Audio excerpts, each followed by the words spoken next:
अस्सलाम वालेकुम, welcome back to my channel Shahzain Yasir. आज की वीडियो में मैं बात करूंगा यूके के विजिट वीज़ा के बारे में। कुछ अपने पर्सनल एक्सपीरियंस आपके साथ शेयर कर रहा हूं कि अगर आप यूके का विजिट वीज़ा अप्लाई करने चाह रहे हैं तो कुछ टिप्स हैं मेरे पास जिनको आप फॉलो करके ईजीली वीज़ा हासिल कर सकते हैं। सबसे पहली बात तो ये है कि यूके का विजिट वीज़ा आपको खुद से अप्लाई करना चाहिए आपको, क्योंकि जब आप एजेंट के पास जाते हैं तो उसने दो काम सिर्फ आपको करके देने होते हैं जो आपको लगता है कि शायद मैं ये नहीं कर सकता। पहला काम तो ये है कि उसने आपको जो ऑनलाइन एप्लीकेशन है यूके का विजिट वीज़ा अप्लाई करने के लिए वो फिल करके आपको देता है। उसके ऑलमोस्ट 6 to 7 पेजेस होते हैं, उनको फिल करना होता है। इसके अलावा जो दूसरा काम है वो कवरिंग लेटर जो होता है वो उसने बना के आपको देना होता है। उनके पास टेम्पलेट्स पड़े होते हैं, उन्हीं को कॉपी पेस्ट करके थोड़ा सा उसको चेंज करके वो आपको दे देते हैं। बाकी जो चीज़ें हैं होटल बुकिंग और फ्लाइट रिजर्वेशन ये आप खुद भी कर सकते हैं और इसकी ऐसा ज़रूरत भी नहीं होती। फ्लाइट रिजर्वेशन की स्पेशली, होटल बुकिंग की आपको ज़रूरत होती है। तो टिप नंबर 1 तो यही है कि आपने यूके के विजिट वीज़ा की जो एप्लीकेशन है उसको खुद से फिल करना है। अगर आपने अप्लाई करना है या आपका माइंड है कि मैंने अप्लाई करना है तो कोशिश करें यूके की वेबसाइट पे जाएं। लिंक मैं आपको डिस्क्रिप्शन में दे देता हूँ। उस लिंक पे जाके लॉगिन हो, अपना अकाउंट बनाएं और उस एप्लीकेशन को फिल करना शुरू करें। चाहे आपने अभी नहीं भी अप्लाई करना तो जस्ट प्रैक्टिस के लिए उस एप्लीकेशन को आप फिल करना शुरू करें। एप्लीकेशन को फिल करने का सबसे बड़ा फायदा ये होता है कि उस एप्लीकेशन में जितनी चीज़ें आपसे पूछी जाती हैं वो चीज़ें जब आप उसमें मेंशन करते हैं, आप खुद से लिखते हैं और बताते हैं कि जी मैं कितने दिनों के लिए जाना चाह रहा हूँ, मेरी ट्रैवलिंग डेट्स क्या हैं और मैं कब वापस आऊँगा, मैं कब जा रहा हूँ, कब वापस आऊँगा, मैं करता क्या हूँ, अपने बिजनेस के बारे में या जॉब के बारे में बताएंगे। फिर उसके बाद एक क्वेश्चन आएगा कि जी आपने अपने इस विजिट पे या टूर पे आप कितना खर्च करेंगे। आपने पाउंड्स में बताना होता है कि मैं कितना खर्च करूंगा। अपने रिसोर्सेज के बारे में बताएंगे कि मैं कितना अर्न करता हूँ। ईयरली बेसिस पे एक क्वेश्चन आता है कि आप ईयरली बेसिस पे कितना अर्न करते हैं अपने बिजनेस से या अपनी जॉब पे, और आपके मंथली एक्सपेंस क्या हैं, ये भी एक क्वेश्चन होता है। तो ये सारे जो क्वेश्चन आप खुद से फिल करते हैं तो उसके बाद आपको आइडिया होता है कि मेरी एप्लीकेशन कितनी वीक है या मैं कितने क्वेश्चंस का आंसर जस्टिफाई कर सकूं, मैं ठीक से दे सकूं। क्योंकि जब आप फिल करते हैं पूरी एप्लीकेशन फिल करने के बाद एंड का पेज आता है जहां पे आपने अपनी वीज़ा फ़ी पे करनी होती है। तो वीज़ा फ़ी जो 6 मंथ्स वाला यूके का विजिट वीज़ा है तो उसकी फ़ीस थोड़ी सी बढ़ चुकी है, 115 पाउंड हो चुकी है। तो पाक रुपीज़ में वो बनती है ऑलमोस्ट 40 से 42 हज़ार रुपये बनते हैं। उसमें टैक्स भी कट जाता है, ऑलमोस्ट 43-42,000 आपको देने पड़ते हैं। तो उससे पहले जितने पेजेस हैं वो आप फ्री ऑफ कॉस्ट फिल कर सकते हैं। तो सारे पेजेस को फिल करने के बाद एंड वाला पेज अगर आपने वीज़ा फाइल अभी नहीं करना तो उस एप्लीकेशन को आप सेव भी कर सकते हैं पीडीएफ में, उसका आप प्रिंट भी ले सकते हैं, सेव भी कर सकते हैं एज अ पीडीएफ। तो उन सारे पेजेस को आप खुद से फिल करें, सारे क्वेश्चंस के आंसर जो हैं वो खुद से दें। क्योंकि उसके बाद जब आपने सारे क्वेश्चन का आंसर देना है तो आपको अपना जो कवरिंग लेटर है वो लिखने में बड़ी आसानी हो जाती है। क्योंकि आपकी जो डिपेंडेंसी है कि जी मैंने एजेंट के पास जाना है, उसे मेरा कवरिंग लेटर भी लिख के देना है, तो जब आप अपनी वीज़ा एप्लीकेशन खुद से फिल करेंगे तो कवरिंग लेटर लिखना आपको थोड़ा ईजी हो जाएगा। क्योंकि कवरिंग लेटर में मेनली जो है आपने अपने बारे में बताना होता है। फर्स्ट पैराग्राफ में आप बताएंगे जी मैं क्या करता हूँ, मैं यूके क्यों जाना चाह रहा हूँ, किन डेट्स पे जाना चाह रहा हूँ, इससे पहले आपने ट्रैवल क्या किया है। ट्रैवल का क्वेश्चन भी वीज़ा एप्लीकेशन के अंदर आता है कि इससे पहले क्या आपने विजिट वीज़ा या कहीं पे ट्रैवल किया है। पहले क्वेश्चन आता है कि यूके, यूएस, कनाडा, ऑस्ट्रेलिया, इनमें से किसी में अगर आपने ट्रैवल किया तो उसमें आपने यस करना होता है। अगर आपने ट्रैवल किया तो फिर आपने डेट्स भी देनी है कि आप किन डेट्स में गए थे।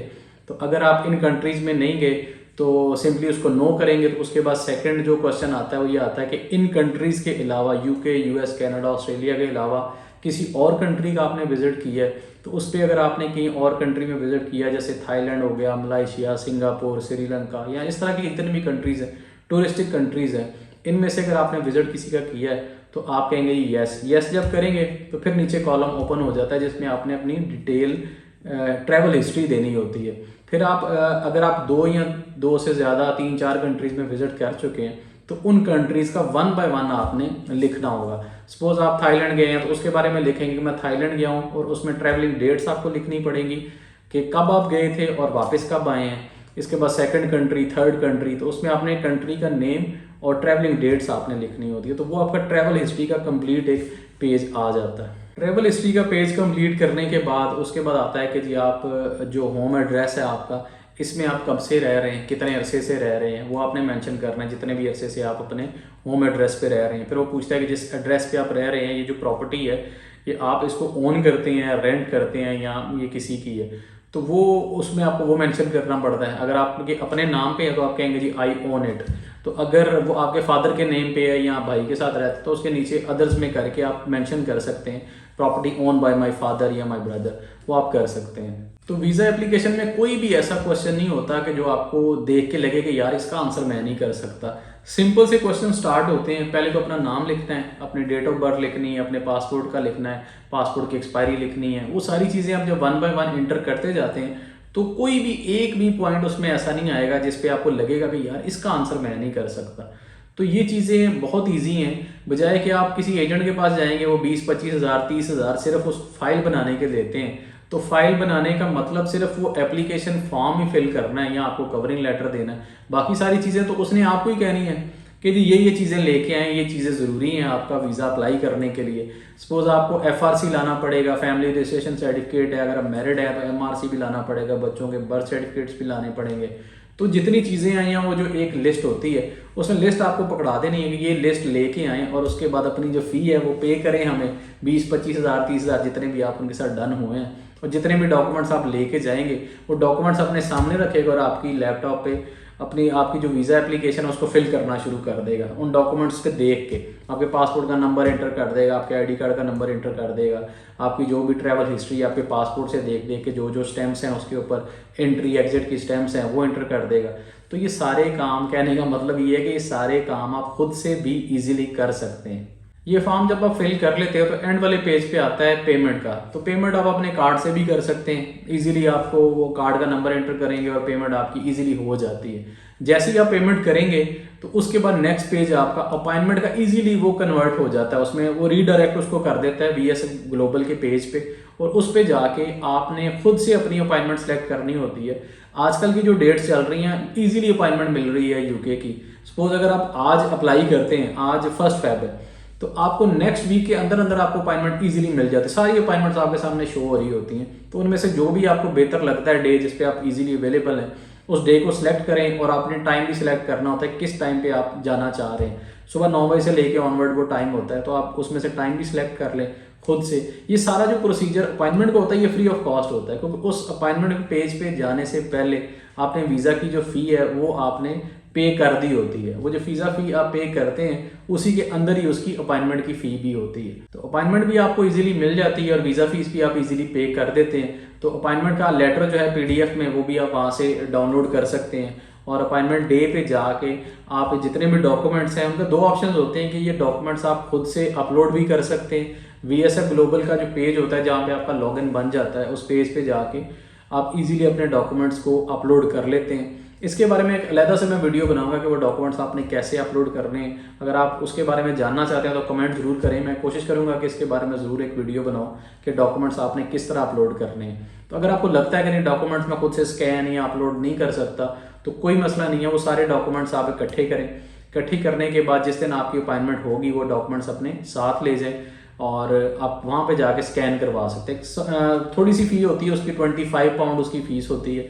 जो आपने जितने डॉक्यूमेंट्स आपने स्कैन करवाने एक सिंगल पर्सन के 25 पाउंड्स होते हैं। तो पाक रुपीज़ में ऑलमोस्ट वो 5000 या तकरीबन 5500 या 5500 के करीब वो तकरीबन आपकी फ़ी होती है। तो वो आपने कैश फॉर्म में VSF ग्लोबल के ऑफिस, जैरीज का जो ऑफिस है वहाँ पे आपने कैश फॉर्म में डिपॉजिट करवाने होते हैं पैसे। तो आपके जितने भी डॉक्यूमेंट्स हैं वो ईजिली वहाँ पे स्कैन होके और आपका बायोमेट्रिक भी हो जाती है और आपकी फ़ोटो भी वहाँ पे वो ले लेते हैं। तो उसके बाद आपका वीज़ा फाइल हो जाता है। तो जब बायोमेट्रिक आपकी हो जाती है वहाँ से आपका वीज़े का जो प्रोसेस टाइम है वो स्टार्ट हो जाता है। तो वीज़ा प्रोसेसिंग टाइम भी आजकल बहुत कम चल रहा है, तकरीबन 1 माह के अंदर अंदर। वैसे वो कहते हैं 15 डेज़ हैं, लेकिन 1 माह का भी अगर आप ज़हन में रखें तो 1 माह के अंदर अंदर आपके वीज़ा का जो डिसीजन है वो आ जाता है। आज की वीडियो में ये सारी बातें करने का मकसद ये है, मैं एजेंट्स को बुरा नहीं कह रहा, ट्रैवल एजेंट बहुत अच्छा काम भी कर रहे हैं, लेकिन अगर आप खुद से ये सारे काम कर सकते हैं, जो जो चीज़ें मैंने आपको बताई हैं, जो रिक्वायरमेंट्स हैं UK के विजिट वीज़ा के डॉक्यूमेंट्स आपको कौन से रिक्वायर्ड है उसके बारे में आपको शॉर्टली मैं थोड़ा सा बता देता हूँ कि सबसे पहले तो आपको फाइनेंशियल डॉक्यूमेंट्स चाहिए होंगे कि आप करते क्या, अगर बिजनेस करते हैं तो बिजनेस से रिलेटेड जितने डॉक्यूमेंट्स हैं वो आपको चाहिए होंगे। अगर आप जॉब करते हैं तो जॉब का लेटर चाहिए होगा, जॉब लेटर हो गया, और इसके अलावा लीव लेटर आपको चाहिए होगा, सैलरी स्लिप्स भी चाहिए होंगी, बैंक स्टेटमेंट आपको चाहिए होगी लास्ट 6 मंथ्स की अगर आप बिजनेस करते हैं या जॉब करते हैं तो। उसके अलावा एनटीएन भी आपको चाहिए होता है लास्ट 2 ईयर्स का। लगाना कहते हैं कि ज़रूरी नहीं होता, लेकिन अगर आपके पास है, अगर आपने टैक्स पे किया हुआ है तो आपको ज़रूर लगाना चाहिए। उसके अलावा आपको कवरिंग लेटर चाहिए होगा, एक टूर प्लान चाहिए होगा, और अगर आप किसी के पास नहीं जा रहे, आपके पास स्पॉन्सर नहीं है, तो फिर आपको होटल बुकिंग भी चाहिए होगी। और फ्लाइट रिजर्वेशन अगर लगाना चाहें तो अच्छी बात है, अदरवाइज ज़रूरी नहीं होता फ्लाइट रिजर्वेशन के बारे में। और इसके अलावा पोलियो सर्टिफिकेट चाहिए होता है, पोलियो वैक्सीनेशन सर्टिफिकेट आपको चाहिए होता है। इसके अलावा कोई ऐसा डॉक्यूमेंट नहीं है जो आपने इसके साथ लगाना है। अगर आपके पास एडिशनल डॉक्यूमेंट में आपके नाम पे कोई प्रॉपर्टी है, कोई गाड़ी है, तो एडिशनल डॉक्यूमेंट्स में आप वो लगा सकते हैं, वो स्कैन होके अपलोड हो जाते होते हैं। वो आपकी जो फाइल होती है हार्ड फॉर्म है, वो इसी तरह ही आपको वापस कर देते हैं सारी चीज़ें स्कैन करने के बाद। तो वो स्कैनिंग आप खुद से भी कर सकते हैं, खुद से कर लें अच्छी बात है, नहीं तो VSF ग्लोबल के ऑफिस जाके वो सारी चीज़ें आप स्कैन करवा के और हार्ड फॉर्म में पूरी फाइल लेके आप वापस आ जाते हैं। तो ये सिंपल से डॉक्यूमेंट्स है यूके का विजिट वीज़ा अप्लाई करने के लिए। लेकिन इसके अलावा भी आपको टिप देता चलूँ कि अगर आपकी ट्रैवल हिस्ट्री थोड़ी बहुत है, डिफरेंट कंट्रीज़ में आपने एज अ टूरिस्ट विजिट किया हुआ है, तो फिर ही आपको यूके का विजिट वीज़ा अप्लाई करना चाहिए। तो उसमें चांसेस होंगे कि आपका वीज़ा इजीली अप्रूव हो जाएगा। अगर आपकी ट्रैवल हिस्ट्री कम है या बिल्कुल नहीं है, तो फिर आपके पास यूके से एक स्पॉन्सर ज़रूर होना चाहिए। एक स्पॉन्सर लेटर, इनविटेशन लेटर जो है वो अटैच आपकी फ़ाइल के साथ ज़रूर होना चाहिए। तो फिर उसमें आपके वीज़ा के चांसेस मज़ीद बढ़ जाते हैं। एंड पे आपको एक और इम्पॉर्टेंट बात बताता चलूँ कि जब आप वीज़ा फाइल करते हैं और आपको अपॉइंटमेंट मिल जाती है, तो अपॉइंटमेंट के पेज पे जाके जब आप देखते हैं जहाँ पे आपने डॉक्यूमेंट्स अपलोड करने होते हैं, सेल्फ अपलोड का एक टाइटल आता है, उस पर आप जाके जब डॉक्यूमेंट्स आपने अपलोड करने होते हैं तो उसके ऊपर कंप्लीट वो डॉक्यूमेंट्स लिखे होते हैं, जो जो आपने वीज़ा एप्लीकेशन में पॉइंट्स लिखे हैं उसके अकॉर्डिंगली वो पॉइंट्स उस पर लिखे होते हैं कि ये डॉक्यूमेंट्स आपने अपलोड करने हैं। तो उन डॉक्यूमेंट्स में आपके फाइनेंशियल डॉक्यूमेंट्स हो सकते हैं, आपके एजुकेशनल डॉक्यूमेंट्स हो सकते हैं, तो वो सारी चीज़ें, टूर प्लान हो सकता है, वो डिफरेंट उसकी हेडिंग्स लिखी होती हैं, 4, 5 या 6 हेडिंग्स लिखी होती हैं। तो उन हेडिंग्स का मतलब ये होता है कि ये मोस्ट इंपॉर्टेंट डॉक्यूमेंट्स हैं जो आपने अपलोड करने हैं। उसके अलावा कोई भी डॉक्यूमेंट आप अपलोड करना चाहें तो वो एडिशनल डॉक्यूमेंट में वो अपलोड किया जा सकता है। तो इसलिए जब आप वीज़ा फाइल करते हैं तो उसको लाजमी एक दफ़ा देखें पेज को जाके कि आपने कौन कौन से डॉक्यूमेंट्स अपलोड करने हैं। VSF ग्लोबल के पेज पे जाके अपॉइंटमेंट का पेज और उसके बाद सेल्फ अपलोड का पेज, वहाँ पे जब जाएंगे सेल्फ स्कैन या सेल्फ अपलोड का पेज होता है, उस पर वो आपको सारे डॉक्यूमेंट्स मिल जाते हैं। ये थी जी आज की वीडियो। होपफुली आज की वीडियो आपको इन्फॉर्मेटिव लगी होगी। कोई भी आपका क्वेश्चन है तो कमेंट जरूर करें, मैं कोशिश करूंगा कि आपको उसका रिप्लाई जरूर करें। और वीडियो अच्छी लगी है तो वीडियो को लाइक जरूर कर दिया करें और कमेंट्स में अपना फीडबैक जरूर दिया करें। अगर वीडियो अच्छी लगी है या कोई भी आपका क्वेश्चन है तो आप कर सकते हैं। तो मिलते हैं नेक्स्ट वीडियो में, तब तक के लिए अल्लाह हाफिज़।